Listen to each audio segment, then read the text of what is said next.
à la mise en condition, la contribution, par exemple, des musulmans à l'histoire de l'Afrique et à la présence africaine des Antilles. Mais d'abord, une question qui se pose, pourquoi un musulman aux Antilles?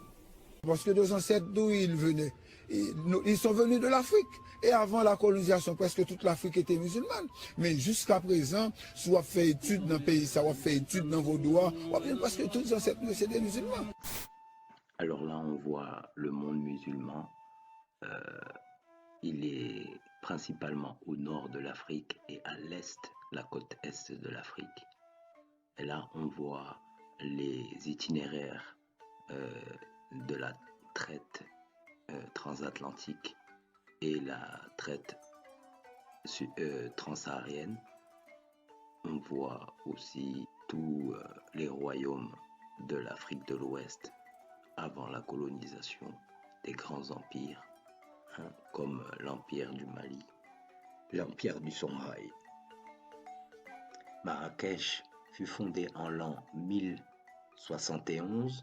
Très vite, à Marrakech, sous l'impulsion des Almoravides, pieux guerriers et austères savants, venus de l'actuel désert mauritanien, de nombreuses mosquées, écoles de théologie coranique, furent construites ainsi qu'un centre commercial drainant le trafic entre le Maghreb occidental et l'Afrique subsaharienne.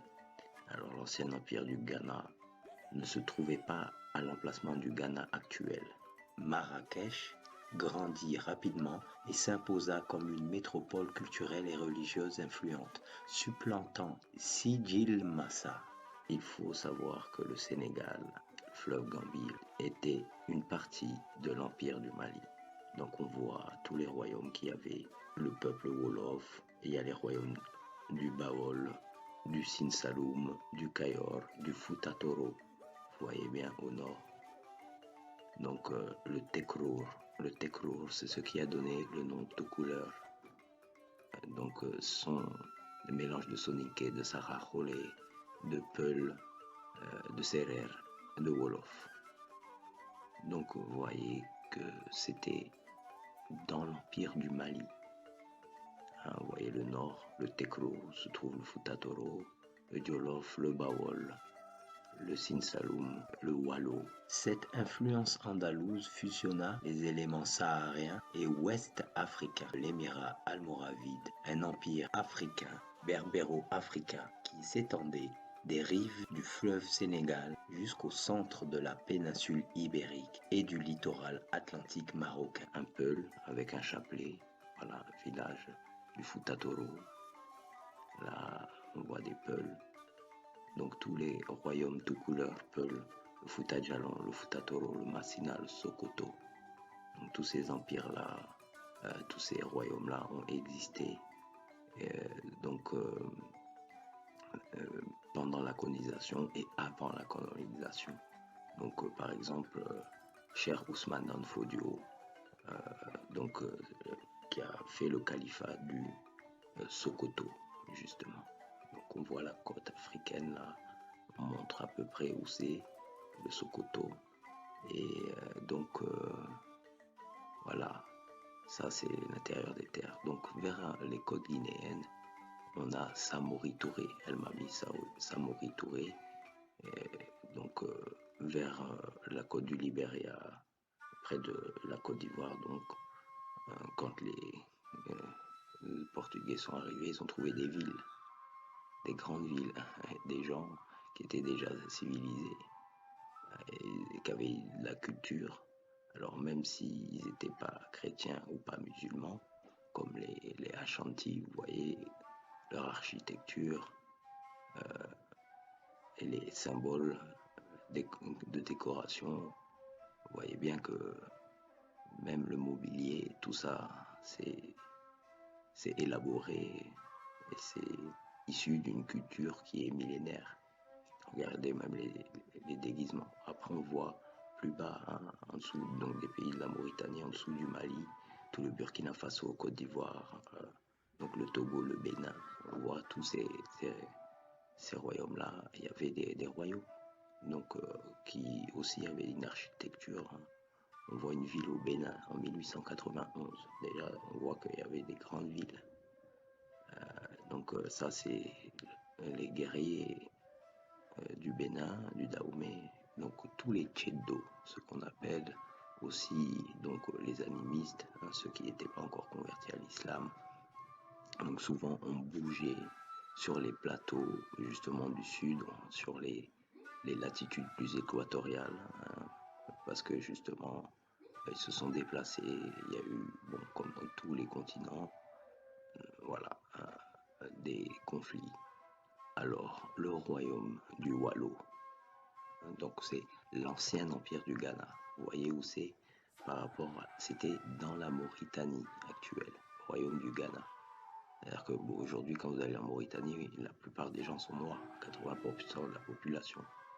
Donc vous voyez où se trouvait l'ancien Ghana, sur le Mali et la Mauritanie, pas là où il se trouve aujourd'hui. Donc le Ouagadougou, hein, c'est là entre la Mauritanie, le Wallo. Donc voilà, cette population-là, comme je vous dis, c'était des Soninké, des Saraholais, des Serer, des Peuls. Donc l'empire du Ghana a succédé à l'empire du Mali et l'empire du Songhai. Donc quand vous voyez l'empire du Songhai, ben, l'empire du Ghana était au milieu, hein. Donc là c'est la ville de Djenné. Donc l'ancien empire du Ghana, vous voyez où il se trouvait, hein. Il se trouvait dans l'ancien avant l'ancien empire du Mali et une partie de la Mauritanie, actuelle. Donc on voit la Mauritanie frontière avec le Sénégal. Donc il n'y avait pas que des pays musulmans, bien sûr, hein, sur la côte ouest. Il y avait le royaume Congo. Donc je dis le royaume Congo alors qu'il y avait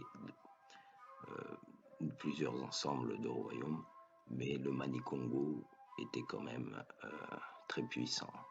Et quand ils sont arrivés, les Portugais, ils n'ont pas trouvé rien du tout. Au contraire, ils ont trouvé des gens déjà qui avaient des armées, qui étaient organisées, qui avaient un système politique et social. Donc aussi, on voit la migration de ces peuples-là vers les Amériques, hein. Donc on voit la partie aussi non musulmane, hein. On voit quand ils sont arrivés, il y avait des palais. Il y avait des palais, des grandes villes, hein. Les Portugais ne sont pas arrivés au Congo et trouvaient rien là. Des villes de la taille de Londres. Hein, vous voyez, les masques, c'est des représentations du roi Jean, hein, parce qu'ils se sont convertis dès le 15e, dès le 12e siècle, hein, très tôt, hein, les Congolais à la religion chrétienne. Donc il y a Kimpa Vita, donc qui se faisait respecter par les Portugais, hein, quand elle négociait avec eux, elle voyait sa puissance, donc ils ont aussi beaucoup résisté. Donc Alfonso Ier, hein, comme je vous dis, il s'endormait dans la Bible en la lisant. Donc ils ont envoyé beaucoup de princes au Portugal, à Lisbonne. On voit que les Chinois, eh ben, ils avaient des contacts, enfin en tout cas les Asiatiques avaient des contacts avec l'Afrique bien avant les Européens. Donc le royaume d'Éthiopie, hein, avec la reine Makeda, ce qu'on dit la reine de Saba. Donc on voit les guerriers en Éthiopie, le roi Ezana, qui donc est l'un des premiers à avoir fondé le royaume chrétien d'Éthiopie. Donc découle le royaume d'Aksum avec la dynastie aussi, entre autres, des Agoué, dont fait partie le roi Lalibela, qui donc quand on voit que le roi Lalibela, c'est quand même lui qui a fait fonder donc apparemment ces églises creusées dans le sol avec des cavernes, des tunnels, et ça c'est des inscriptions, hein, donc des écritures, hein, qui datent de bien avant la colonisation, et ça en Afrique, on est d'accord. Donc, vous voyez cette église qui est enterrée, enfin pas enterrée, qui est creusée dans la roche, même la montagne, donc avec toute une galerie de tunnels où parfois il y a des chambres mortuaires où il y a des momies dedans. Donc voilà, ça c'est l'Éthiopie. Vous voyez qu'il y a des rois, il y a un système politique, social, et il y a un savoir-faire. C'est pas rien de creuser ça dans la roche. Et il n'y en a pas qu'une, hein, il y en a plusieurs. Je vous ai dit, c'est toute une galerie avec plusieurs églises enfouies dans la terre.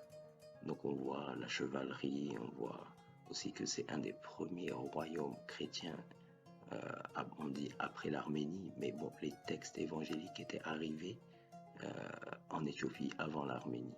Le royaume du roi Jean, célèbre roi Jean, qu'on cherchait pendant les croisades pour aider les Européens.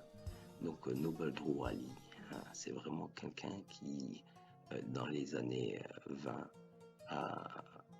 jusqu'à la fin des années 20, début des années 30, a émis donc ces enseignements-là, comme quoi une partie des Afro-Américains étaient des descendants directs d'Amérindiens.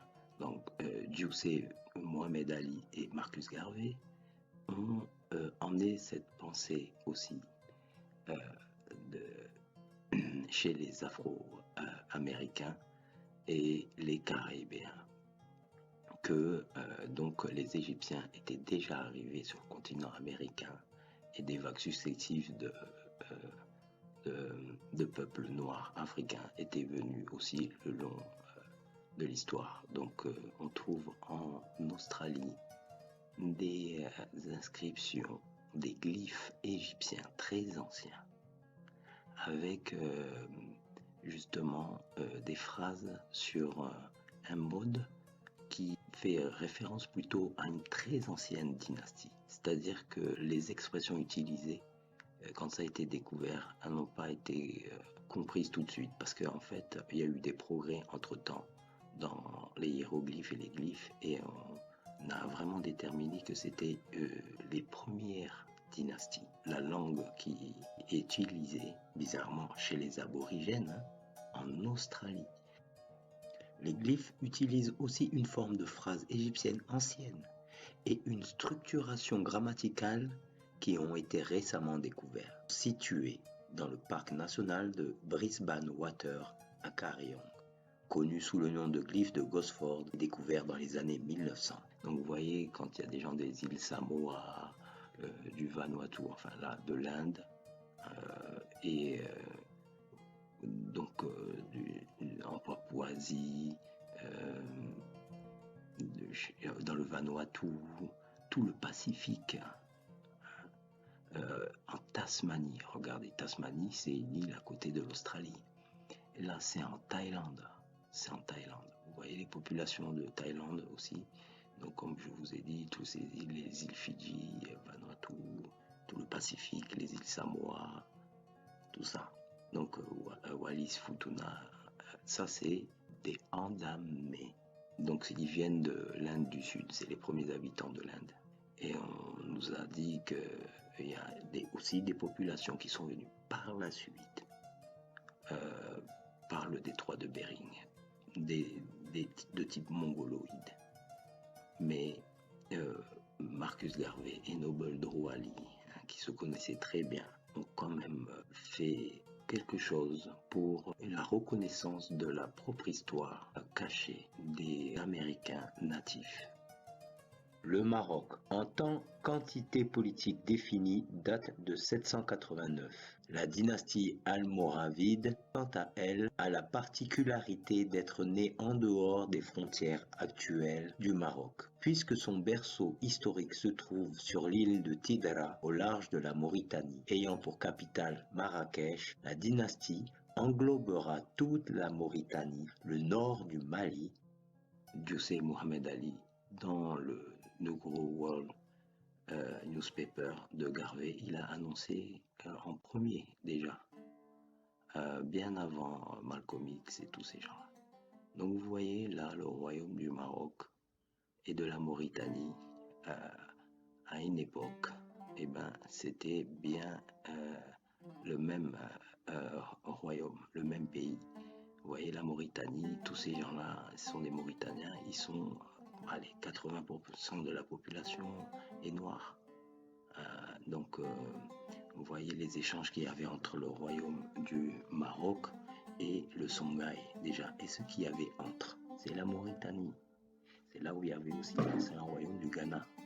Donc, vous voyez ensuite, l'Empire du Maroc a conquis l'Espagne et s'est rapproché aussi du fleuve Sénégal, a atteint la Mauritanie. Et vous voyez, l'Empire de Timbuktu du Mali est allé jusqu'au nord, vers Marrakech. Donc on voit les rois noirs du Maroc à un moment donné de l'histoire. Le Mali et le Maroc, le grand empire du Maroc, étaient très liés, voire presque même un seul. Donc on voit qu'il y a beaucoup de populations d'origine africaine qui sont au Maroc parce qu'ils ont le teint noir. Ça, ce sont les rois morts de Mauritanie, hein. Donc vous voyez, même avec des dreadlocks. Donc là, c'est la ville de Chinguetti, hein, c'est en Mauritanie. Donc c'est des villes qui existaient avant la colonisation. Comme je vous dis, cet empire du Songhai, hein, l'empire du Mali, vous voyez, le grand empire du Maroc, à un moment donné, ça descendait jusqu'à Timbuktu, Djenné, Gao.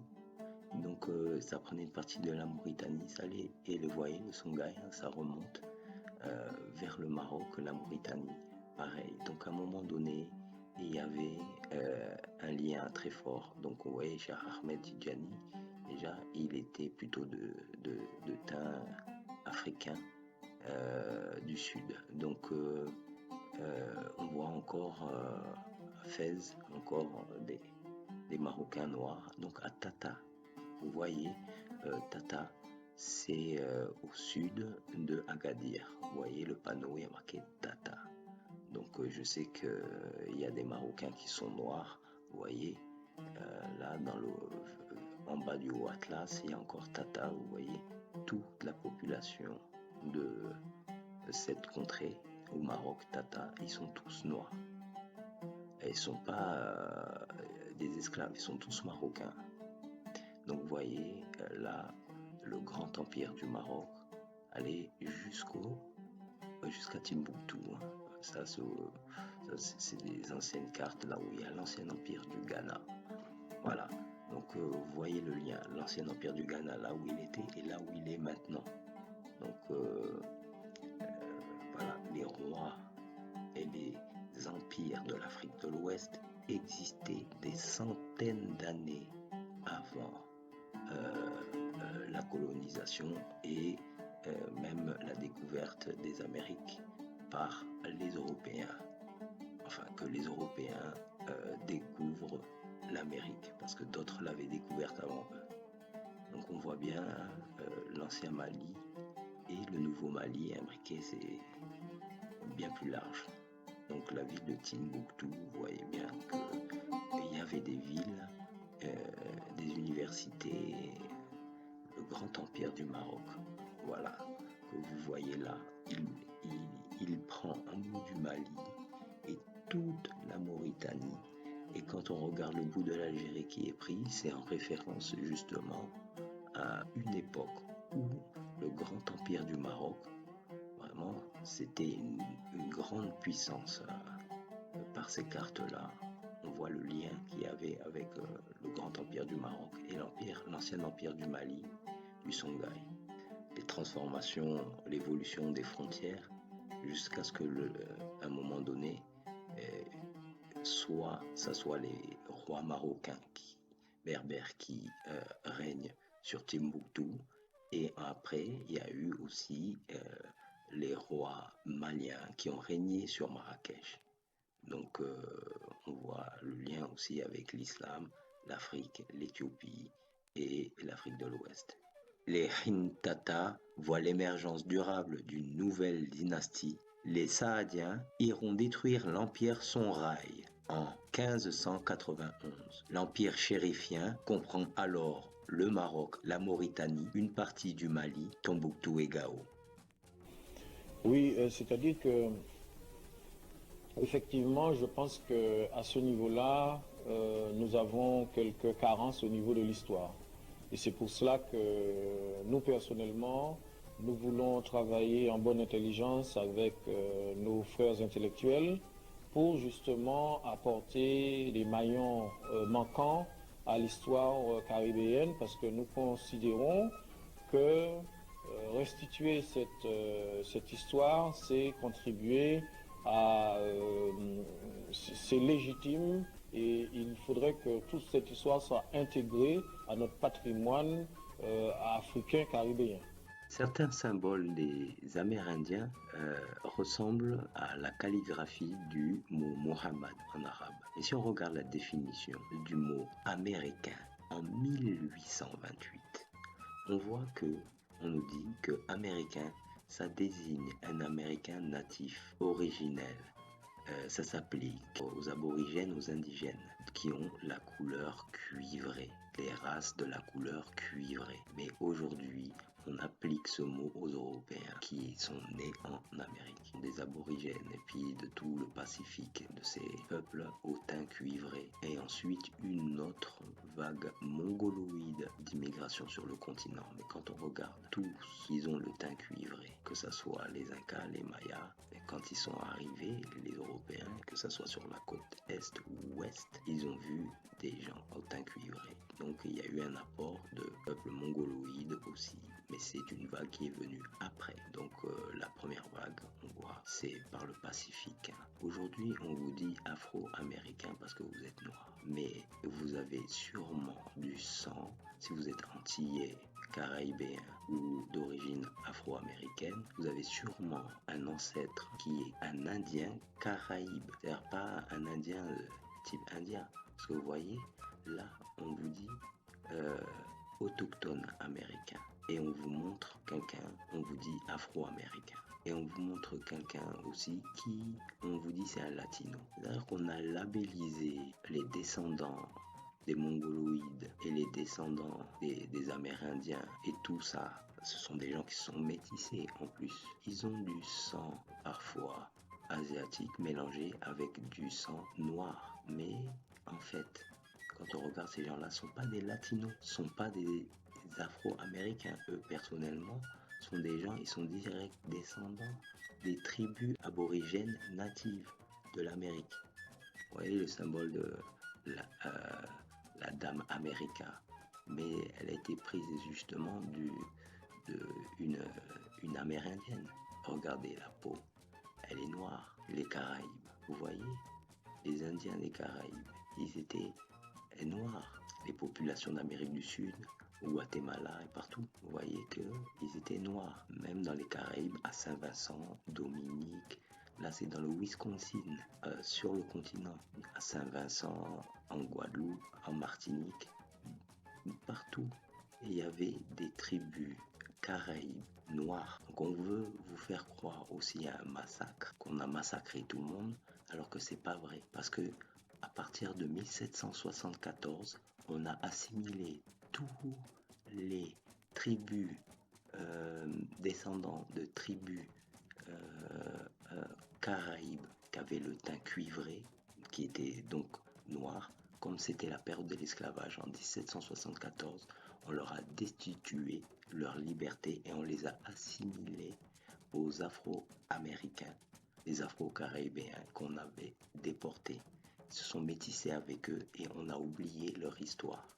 Donc plein de gens nous disent on a massacré les Indiens Caraïbes, mais ils n'ont pas tous été massacrés. En fait, ce qui s'est passé, c'est qu'on a fait oublier cette histoire. Toutes ces tribus d'Amérique du Sud, d'Amérique du Nord, d'Amérindiens, des Caraïbes, elles étaient de teint cuivré, voire noir. Systématiquement dans les films ou dans les images, on vous montre des gens de type mongoloïde. Je ne nie pas qu'il y en avait, mais c'était pas ça qu'il y avait en plus. Pourquoi il y a autant de gravures de gens d'époque qui montrent qu'ils étaient noirs et qu'à partir du 19e siècle, on a systématiquement voulu montrer que le type mongoloïde. Voilà. Les 10 tribus du royaume d'Israël se réfugient aux Amériques.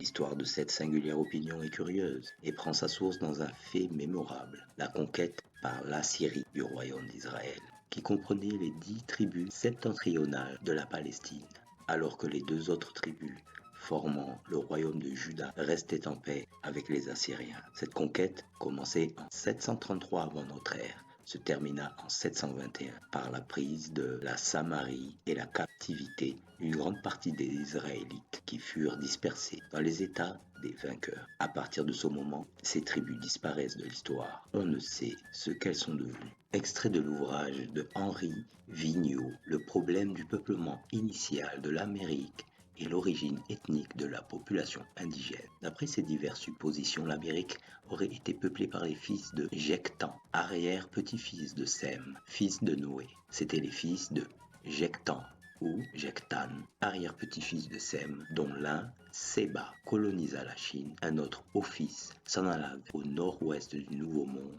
puis descendit jusqu'à la région péruvienne, alors qu'un troisième, Jobal, élisait domicile au Brésil. La la lele, yeah la la la la la lele, la la lele, yeah la la la la la lele, la la lele, yeah la la la la la lele, yeah la la la la la lele, ya la la la la la la la lele.